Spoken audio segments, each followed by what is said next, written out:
moment to share out how I progress monitored my students' IEP goals when I was in the classroom. So, progress monitoring is something that we are required to do, and we progress monitor so that we can assess our student performance and also assess the effectiveness of the instruction that we provided to those students. So, under IDEA, our schools are required to provide regular progress reports to parents as often as report cards are received. So, what that means is if our school sends home a report card every 9 weeks, progress on IEP goals should also be sent home every 9 weeks. However, parents can request them at any time. So, when we think about how often throughout the course of the 9 weeks we should progress monitor goals, that's going to kind of depend on a couple of different things. So, we have to think about how often data should be collected, and that's going to depend on how it's measured, how often the measurements are considered meaningful, and at what rate progress is expected. So many of us have, done this on a weekly basis. Some people do it every 2 weeks. It kind of depends on what your ultimate goal is. So if you're working on a writing goal, you may work on that same goal all year long. So you may only progress monitor once a month. Or you may work on a fluency goal and you may want to progress monitor this goal every single week. But it's depending on what your goal is. And of course, if you need help kind of helping determine that, you can come to me and I can kind of give you some help on that. So let's look at what our IEP progress monitoring looks like. So this is going to be at the bottom of every goal page. So every single 9 weeks, you should go in and you should complete your goal progress. Of course, these are usually filled in. You're going to have your dates and such here. So every 9 weeks, for report cards, you're going to go in and you're going to update. So I've got an example that I want to show you just kind of quickly. This is something that I'm going to share out in Google Classroom. So we are going to pretend that this is our students' reading comprehension scores for 9 weeks. Okay, so on the 18th, they scored a 4 out of 5 on a comprehension passage. The 25th, 5 out of 5. On the 8th, they had a 3 out of 5. Okay, so this is the scores that we're going to input. So there's different ways that you can use this tool that I'm going to share. For me, I always kept a progress monitoring folder in my Google Drive, and then I had all of my students listed here. So when I go into my student Christy, I would have her work that I progress monitored here. So right here is where you will find what I just showed you. So this is the tool that we're going to be using. And I'm going to show you just kind of a sample of how this works. So I've already put in this student reading goal. So when given reading level text and multiple choice responses, Christy will demonstrate comprehension by answering the multiple choice questions with 80% accuracy in 4 out of 5 trials by the end of the 22-23 school year. So as you can tell, we are looking at comprehension. They're going to be given grade level text and multiple choice responses. And we want them to score at least an 80, 4 out of 5 trials. So the way that this is set up, I went ahead and put the dates in already. So these were the dates of the reading comprehension grades. So then let's put in how many that they got correct. And if you'll notice, this right here is going to go ahead and auto-populate for you.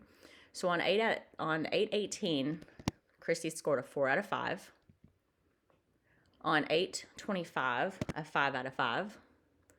9/8, a 3 out of 5. 9/22, a 5 out of 5. And 10/6, a 4 out of 5. So if you'll notice, what it did here is it calculated your percentage, and it said if the student has passed this 80% mark. So of course they did here. They did not in this one, I'm sorry. So what that's going to mean is we wanted 4 out of 5 trials at least 80%. Well, if you will look at 1, 2, 3, 4, 5 trials, Christy at least scored 80% on 4 of those 5. So this score would technically be mastered for this goal, okay? And then over here is where you'll have your baseline data. You've got your baseline. Here's your 80%. This is what our mastery needs to be. And then the orange is what they've scored. Now, of course, if you don't have all these in here, okay, the line will change. So these will be things that you can go in and you can kind of edit to work for you. So for example, let's say that we actually wanted 8 out of 10, okay? So you can change it, and it'll change it over here. But then you would just go in, add your dates, and maybe put in some scores. And then you can kind of see, of course, these all still say out of 5. But as you can see, it'll move this. And what's really handy is that you've got this example right here for parents. And they can see this trend line here. This is where we wanted them. Well, all these times they were above, but down here they were not. So we can kind of start looking at, well, why? What was going on this particular date? Was something happening? Did the student forget their glasses? Did they have a bad day? You know, parents can kind of help you document those things. So the way that I do this is I do one of these sheets for every student. And then here I may have reading comp. Maybe this one is going to be reading fluency, and so forth, okay? So you can make that whatever you need to be, and then they'll all be there. So then another little thing that I added is behavior.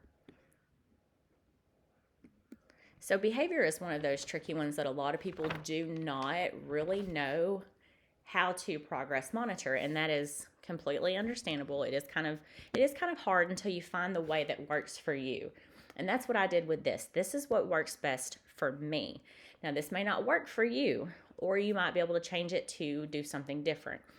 So how I have this divided out is this is first 9 weeks. The pink is second 9 weeks. The yellow is third 9 weeks, and the green is fourth, and that's also right here. So I always did mine on a point system. So whatever their behavior goal is up here, you would have it here.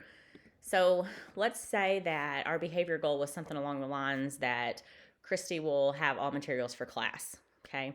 Obviously, that would not be the goal because it needs to be way more detailed than that, but you understand what I'm saying.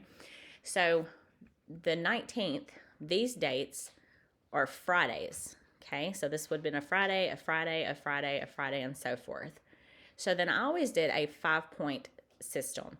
So on Monday, did Christy have all of her things? Yes. Tuesday, yes. Wednesday, yes. Thursday, maybe not. Maybe she forgot everything she needed for class. But then on Friday, she had all of her things again. So she actually 4 days a week had what she needed. Okay? So let's say here 3 days a week. Let's say here she had them all 5. Okay, and so forth. I'm just going to plug in some numbers so that you guys can kind of see what's going to happen, because this is where it's really neat. So here I'm into the second. So at the end of the first 9 weeks, I have all my scores. And of course, here's this graph for parents. And this is great for tracking. For example, if the parent says, hey, on September 28th, we changed medicines. How did it go? Well, you can kind of look at your lines around that and go, ooh, you know, this is what happened. We were way below where we wanted to be that week, or everything was fine, or everything improved. So you can get a lot of information from this. That should not be a 6, though. There we go. So what that's going to do down here is I have this set up to where it's going to give you an overall end of 9 weeks score. So if this were to be your progress monitor for this student, they would be at 18% mastery for the first 9 weeks, okay?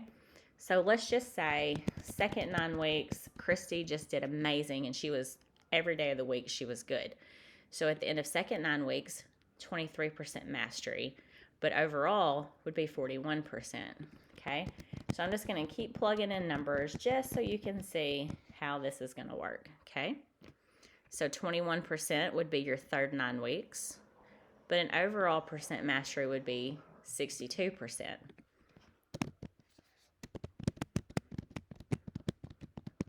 Okay, so now we've made it to the end of the year. Okay, so fourth 9 weeks, 23. So with all this data, Christy would have had an overall percentage of 86% mastery. So if it were, to achieve 80% mastery or better, she would have achieved this goal. But let's go and let's just change a bunch of these to ones and zeros, just so we can kind of get an idea of what that looks like. So now here we are at the end of the year, and we're sitting at 57% mastery. Well, now we can say, okay, she did not master her goals.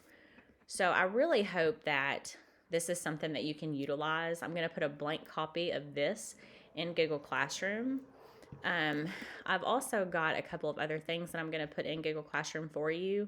I have a letter that you can send home to parents, and it kind of explains what the goal progress monitoring is, and it explains what the C's are, what the M is, the N for not initiated, and then it's got a little spot on the bottom where you can have parents to sign.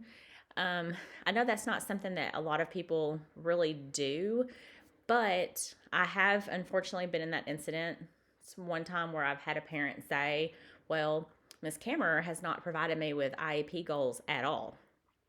I knew that I had, but I didn't have anything other than my word. Yes, it was completed, but I didn't have proof that I sent it home to the parent. So I started sending home that page with the signature page on it. And every 9 weeks, I did it on a different color, and I just filed them away. So even if I didn't get 100% of them back, I typically got enough of them back to show, yes, Ms. Kammerer did send home progress reports for parents. So again, let's go back and let's look at this for a second. So if this were the 4 out of 5 at 80%, well, here we are at the end of first 9 weeks, and this student has already mastered the goal. Well, if reading comprehension is their only classifying area, you can't just not progress monitor the rest of the year, so you would need a new goal. So what I would do is, of course, just kind of call parents and amend it, but the easiest ways that you could do that would be to change your condition and behavior components. You could change it to, instead of multiple choice questions, it could be fill in the blank responses instead of the multiple choice. Or you could change your criterion. Instead of 80%, maybe we're going to want 90% mastery, and so forth. So again, if you need any help with this at all, please feel free to holler at me. I'm here for you guys. So I hope that you guys have had a fantastic day, and I will see y'all later. Bye, y'all.